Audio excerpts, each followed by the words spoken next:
하나님 말씀은 마태복음 13장 10절로 23절 말씀입니다. 제자들이 예수께 나와 이르되 어찌하여 그들에게 비유로 말씀하시나이까? 대답하여 이르시되 천국의 비밀을 아는 것이 너희에게는 허락되었으나 그들에게는 아니 되었나니 무릇 있는 자는 받아 넉넉하게 되되 없는 자는 그 있는 것도 빼앗기리라. 그러므로 내가 그들에게 비유로 말하는 것은 그들이 보아도 보지 못하며 들어도 듣지 못하며 깨닫지 못함이니라. 이사야의 예언이 그들에게 이루어졌으니 일러스되 너희가 듣기는 들어도 깨닫지 못할 것이요 보기는 보아도 알지 못하리라. 이 백성들의 마음이 완악하여져서 그 귀는 듣기에 둔하고 눈은 감았으니 이는 눈으로 보고 귀로 듣고 마음으로 깨달아 돌이켜 내게 고침을 받을까 두려워함이라 하였느니라. 그러나 너희 눈은 봄으로 너희 귀는 들음으로 복이 있도다. 내가 진실로 너희에게 이르노니 많은 선지자와 의인이 너희가 보는 것들을 보고자 하여도 보지 못하였고 너희가 듣는 것들을 듣고자 하여도 듣지 못하였느니라. 그런즉 씨 뿌리는 비유를 들으라. 아무나 천국 말씀을 듣고 깨닫지 못할 때는 악한 자가 와서 그 마음에 뿌려진 것을 빼앗나니 이는 곧 길가에 뿌려진 자요 돌밭에 뿌려졌다는 것은 말씀을 듣고 즉시 기쁨으로 받되 그 속에 뿌리가 없어 잠시 견디다가 말씀으로 말미암아 환난이나 박해가 일어날 때에는 곧 넘어지는 자요.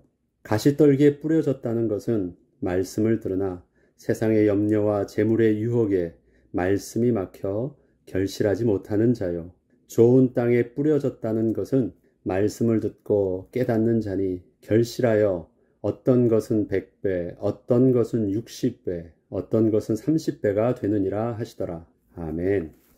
오늘의 본문은 예수님께서 왜 무리들에게 비유로 천국의 비밀을 말씀하셨는지 그 이유에 대한 제자들의 물음에 답변하신 것과 또한 그 비유를 상세히 설명해 주시는 내용을 담고 있습니다.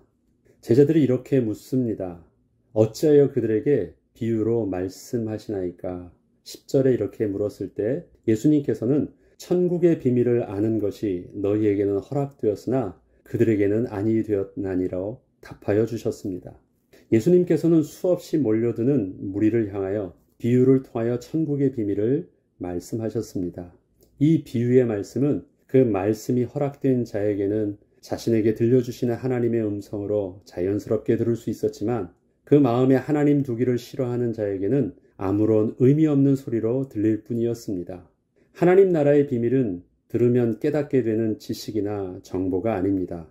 전하는 자가 아무리 잘 전한다고 해도 듣는 자가 아무리 집중해서 잘 듣는다고 해도 알 수 없는 하나님의 주권이요 신비입니다. 그런데 중요한 것은 예수님의 비유의 말씀은 깨닫지 못하게 하시려는 의도가 아니셨습니다. 오늘 예수님께서 하신 답변을 잘 보시면 오히려 깨닫지 못하기 때문에 좀 더 구체적으로 잘 알 수 있도록 사용하신 방법이 바로 비유를 통해서 말씀해 주시는 것이었습니다. 13절에는 이렇게 말씀하십니다. 내가 그들에게 비유로 말하는 것은 그들이 보아도 보지 못하며 들어도 듣지 못하며 깨닫지 못함이라. 보아도 보지 못하게 하고 들어도 듣지 못하게 하려고 하는 것이 아니라 보아도 보지 못하기 때문에 들어도 듣지 못하기 때문에 제대로 깨닫게 하기 위해서 비유로 사용하셨다는 것입니다. 많은 분들이 오늘 성경 본문을 읽을 때 이 부분들을 집중해서 듣지 않기 때문에 예수님께서 비유로 말씀하시는 그 의도를 잘못 이해하는 경우가 많이 있습니다. 이렇게 예수님께서 저들에게 좀 더 구체적으로 잘 깨닫게 하기 위해서 비유로 말씀해 주셨다 해도 그럼에도 불구하고 저들이 보지 못하고 듣지 못하는 근본적인 이유에 대해서 저들의 완악한 마음 때문이라고 말씀하신 것입니다. 15절에 보면 이 백성들의 마음이 완악하여져서 그 귀는 듣기에 둔하고 눈은 감았으니 이는 눈으로 보고 귀로 듣고 마음으로 깨달아 돌이켜 내게 고침을 받을까 두려워함이라.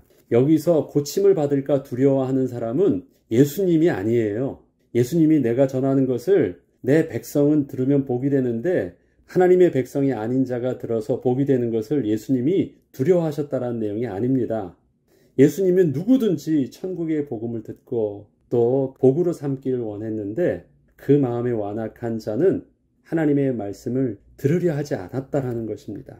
오히려 그렇게 말씀을 듣고 자기가 변화되고 고침을 받을까 오히려 두려워하였다라는 것입니다. 복음에 대하여 거부하고 있는 완악한 마음이 듣기에 둔한 귀를 만들었고 보지 못하는 감겨진 눈이 되게 하였다는 것입니다. 그리고 그 완악한 마음 속에 숨겨진 저들의 진짜 모습은 혹시 듣게 되어 자신의 고집된 마음이 꺾이게 되고 고침을 받을까 두려워하는 마음이랐다는 것입니다. 그러나 16절에 보면 제자들을 향해서는 이렇게 말씀하십니다. 그러나 너희 눈은 봄으로 너희 귀는 들음으로 복이 있도다. 저들의 완악한 마음은 듣기에 둔한 귀와 보지 못하는 눈을 만들었는데 제자들이 천국의 비밀을 또렷하게 듣고 있고 선명하게 보고 있다는 것은 마음이 완악하지 않다는 것이요 그 자체가 복이라고 제자들에게 말씀하여 주신 것입니다.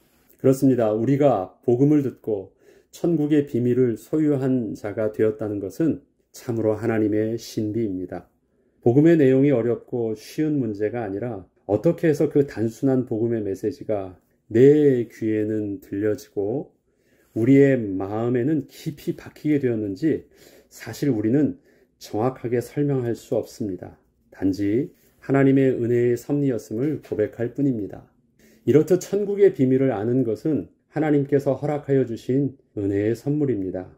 하나님의 말씀을 들을 수 있는 우리의 마음은 분명 하나님의 은혜로 얻게 된 축복입니다. 다음 17절에는 예수님께서 이렇게 말씀하십니다. 내가 진실로 너희에게 이르노니 많은 선지자와 의인이 너희가 보는 것들을 보고자 하여도 보지 못하였고 너희가 듣는 것들을 듣고자 하여도 듣지 못하였느니라. 예수님께서는 제자들과 많은 선지자와 의인을 서로 비교해서 말씀하십니다. 선지자와 의인은 하나님의 말씀을 거부하려는 악인도 이방인도 아닙니다. 저들은 하나님의 말씀을 연구하고 그 말씀대로 살고자 노력하고 하나님의 말씀만 증거하려는 자들입니다. 그런데 그러한 저들이 왜 보고자 해도 보지 못했고 듣고자 해도 듣지 못했을까요? 예수님은 왜 그렇게 선지자와 의인들의 모습을 오늘 말씀하셨을까요? 그것이 씨 뿌리는 자의 비유를 통해서 저들 자신들의 실제적인 모습을 깨닫게 하시려는 것이었습니다. 수많은 무리들이 예수님께 나와왔을 때 예수님께 나아온 자들 중에서는 정말 하나님의 말씀대로 살고자 했던 의인과 선지자들이 있었습니다. 당시 유대 사회에서는 그렇게 인정받았던 사람들이 바로 바리새인들과 서기관들이었고 여러 존경을 받는 말씀에 합한 대로 율법대로 살려고 했던 자들입니다. 그들을 예수님께서는 의인들이요 선지자들이라고 표현하고 계십니다. 18절로 23절에는 앞선 내용을 이젠 배경으로 해서 씨 뿌리는 비유에 대해서 본격적으로 말씀해 주시는 것입니다. 우리가 이 내용들을 잘 알고 있습니다. 그러나 앞에 내용과 연결되지 않으면 이 부분들 속에서도 우리가 예수님이 이 비유를 어느 대상에게 했느냐, 예수님이 이 비유를 왜 했느냐라는 정확한 의도를 알지 못하고 그냥 이 비유만 가지고 나의 입맛에 맞춰 해석을 하게 되면 오해할 수밖에 없기 때문에 앞선 내용에 연결해서 씨 뿌리는 비유를 볼 수 있어야 됩니다. 19절을 먼저 보면 그런즉 씨 뿌리는 비유를 들으라. 아무나 천국 말씀을 듣고 깨닫지 못할 때는 악한 자가 와서 그 마음에 뿌려진 것을 빼앗나니 이는 길가에 뿌려진 자요. 먼저 씨 뿌리는 비유는 그런즉이라는 접속사로 시작되는데 그것은 앞으로 설명할 씨의 운명을 결정짓게 하는 네 가지 경우가 바로 많은 선지자들과 의인들이 왜 천국의 비밀을 듣고자 해도 듣지 못했고 보고자 해도 보지 못했던 이유인지를 설명해 주는 내용임을 알려주고 있습니다. 씨 뿌리는 비유의 내용을 분석해 보면 먼저 뿌려진 씨가 땅 속에 박힌 것과 전혀 땅에 박히지 않아 그 씨가 그대로 밖으로 노출된 상태로 있는 경우에 대해서 크게 두 갈래로 구분을 하고 있습니다. 씨가 그대로 밖에 드러나 있는 상태는 길가에 뿌려진 경우인데 그 씨는 길가에서 그렇게 자기의 가치를 다하지 못하고 소멸되어 버립니다. 그리고 땅에 박힌 씨는 제대로 뿌리를 내려 열매를 온전히 맺게 된 경우와 여러 이유 때문에 열매를 맺을 수 없어 길가에 뿌려진 씨와 같이 아무런 소득도 얻을 수 없게 된 두 가지의 경우로 다시 나누어 설명하고 있습니다. 그리고 열매를 맺지 못하게 된 경우는 또다시 뿌리를 내리지 못해서 겉은 화려해 보여도 결국 넘어져 버린 경우와 뿌리는 내렸으나 제대로 가지를 뻗지 못해서 그것도 결국 결실을 하지 못했던 또 두 가지 경우로 좀 더 구체적으로 설명하고 있습니다. 그리고 마지막으로 제대로 열매를 맺게 된 씨는 앞서 문제가 될 만한 모든 것이 없었던 씨였기에 열매를 30배, 60배, 100배로 맺을 수 있었음을 설명하고 있습니다. 예수님께 나온 무리들 속에 있던 수많은 선지자와 의인들은 악인들이 아니었습니다. 그러나 내면에 숨겨진 마음에는 자신의 왕됨을 포기치 않으려는 그 죄성이 감추어져 있어서 하나님 말씀대로 순종하는 것을 두려워하는 그 완악한 마음과 하나님의 말씀을 거부하는 죄의 본질을 그대로 가지고 있던 자들입니다. 저들은 자신의 이러한 모습을 사실 스스로도 잘 알지 못하고 있었기에 자기 나름대로는 하나님의 말씀을 잘 듣고 있고 잘 연구하고 잘 가르치고 있다고들 생각합니다. 그러나 삶의 현실에 부딪히면 하나님의 말씀을 부담스러워하거나 하나님의 말씀보다 자신의 생각과 세상의 요구 조건을 더 우선시함으로 결국 자신들이 받았던 그 기쁨의 말씀이 아무런 삶의 변화와 영향력을 끼치지 못하게 된 것입니다. 우리는 모두 나는 하나님의 말씀을 잘 듣고 잘 이해하며 나름대로 신앙생활을 잘하고 있다고 생각들을 합니다. 그러나 우리가 하나님 앞에서 정직하게 생각해 보아야 할 것은 나는 예수님이 말씀하시는 복된 눈과 귀를 가지고 있느냐는 것입니다. 앞서 너희는 봄으로 복이 있고 들음으로 복이 있다고 했는데 저 완악한 마음에 반대된 하나님의 말씀을 들을 수 있는 그 마음이 복된 눈과 복된 귀인데 저와 여러분에게도 그런 눈과 귀가 있는지를 한번 확인해 보아야 하는 것입니다. 우리의 사회적인 모습은 의인이요 선지자처럼 보여도 우리가 진단해 보아야 할 것은 그러한 나에게 하나님의 말씀에 따른 삶의 변화와 복음의 열매가 얼마나 삶 속에서 맺어지고 있느냐는 것입니다. 우리는 남을 그렇게 너 왜 그렇게 못하냐고 판단할 필요가 없고 다른 사람들을 그렇게 볼 필요 없습니다. 그냥 내가 나를 하나님 앞에서 말씀 앞에서 비춰 보면 됩니다. 예수님께서 많은 의인과 선지자들을 향하여 비유를 통하여 깨닫게 하려 하셨던 그 내용이 바로 말씀은 기쁨으로 받고 소중하게 여긴다고 해도 그 말씀 때문에 갈등하고 세상의 염려와 유혹에 막혀 자신들이 기쁨으로 받았던 그 말씀들이 개인의 변화와 삶의 영향력으로 아무런 열매를 맺지 못하고 있다면 그 말씀은 길가에 떨어져 악한 자에게 빼앗긴 씨와 다름이 없다는 것을 말씀하신 것입니다.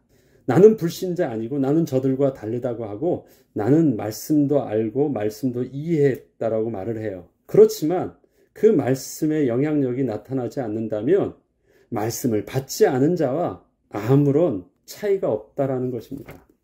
우리는 하나님의 말씀을 그저 듣는 것으로 자기 만족을 삼는 자들이 아닙니다. 보게 될 것을 보게 됨으로 들어야 할 것을 들음으로 인해서 더 풍성하게 하나님 나라의 비밀을 이 땅에서 삶의 축복으로 더욱 풍성하게 누려야 할 하나님의 복을 품은 자들입니다. 날마다 이 풍성한 삶의 열매가 맺어질 수 있도록 우리 마음과 생각을 주님께서 주관하여 주시길 오늘도 우리와 성령으로 함께 하시는 주의 도우심을 간구하고 은혜를 따라서 또 하나님의 복을 오늘도 누리는 또 성령의 인도받는 저와 여러분 되길 주의 이름으로 축원합니다. 기도하겠습니다. 하나님 아버지 참 감사를 드립니다. 오늘도 우리에게 귀한 말씀을 묵상하게 하시고 그 말씀대로 우리의 삶이 복이 되기를 소원하게 하셔서 주님 앞에 말씀 앞에 서게 하여 주심을 감사드립니다. 하나님, 매일매일 우리가 이렇게 열심으로 말씀 앞에 서지만 혹시 이 말씀이 듣는 것으로 또 깨닫는 것으로만 만족하는 그런 완악한 마음을 소유한 어리석은 자가 되지 아니하도록 보는 것이 우리에게, 듣는 것이 우리에게 복된 삶의 축복으로 드러날 수 있도록 은혜를 베풀어 주시고 30배, 60배, 100배의 열매를 맺는 옥토밭과 같은 우리의 마음으로 주님께서 기경하여 주시고 재창조하여 주시옵소서. 오늘도 말씀을 통하여 또 영광 받으실 주의 이름을 찬양하며 말씀을 통하여 응답으로 우리의 삶에 복 주실 주님을 기대하며 예수님의 이름으로 기도합니다. 아멘.